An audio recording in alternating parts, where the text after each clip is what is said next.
Western Music Short Notes YouTube channel එකට ඔයාලා ආදරෙන් පිළිගන්නවා. මෙන්න මේ වීඩියෝ එකෙන් ඔයාලට කියලා දෙන්නේ ස්වර පූර්වක් හරියට ඇඳලා නම් කරන්නේ කොහොමද කියලා. ඉතින් මෙන්න මේ කොටසත් ඔයාගේ කෙටි සටහන එකතු කරගන්න. එහෙනම් අපි යන්න මේ වීඩියෝ එකට. ඔයාලා දන්නවත් ඇති ස්වර පූර්වක් සහිත නැත්නම් කීබෝඩ් එකක් සහිත වාද්‍ය භාණ්ඩ වලට අපි කියනවා ස්වර පූර්ව වාද්‍ය භාණ්ඩ කියලා. සර්පිනාව, ඕගන් එක, පියානෝව, මෙලෝඩිකාව වගේ සංගීත භාණ්ඩ මෙන්න මේ ගණයට අයත් වෙනවා. ක්‍රිස්තපූර්ව 3 වන සියවසේ ඉඳන්ම මේ ස්වර පූර්ව වාද්‍ය භාණ්ඩ ලෝකයේ භාවිත වෙලා තියෙනවා. ඉතින් මෙලෝඩිකාව එහෙම නම් ඔයාලා ළඟත් ඇතිනේ. මෙලෝඩිකාවේ හඬ නිපද වෙන්නේ පිඹීමෙන්.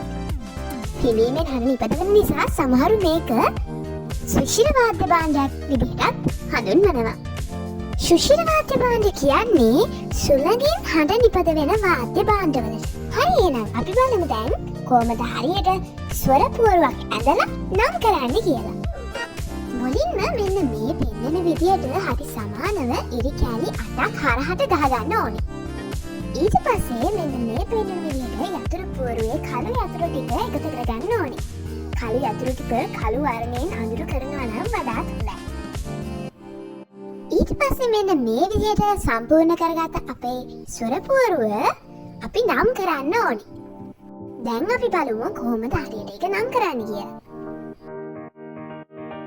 මෙන්න මේ ස්ක්‍රීන් එකේ දැක්වෙන විදිහට ඔයාලගේ ස්වර පුවරුව නම් කරගන්න ඕනේ. කළු යතුරු දෙකක් පටන් ගන්න තැනින් තමයි සා ස්වරය පටන් ගන්න. ඒ වගේම කළු යතුරු 3ක් ඉවර වෙන තැනින් තමයි නී ස්වරය අවසන් වෙන්නේ. ස්වර පුවරුව ගැන අද කියලා දුන්න පාඩම ඔයාලට තේරුණා නම් පහලින් කමෙන්ට් එකක් දාගෙන යන්න.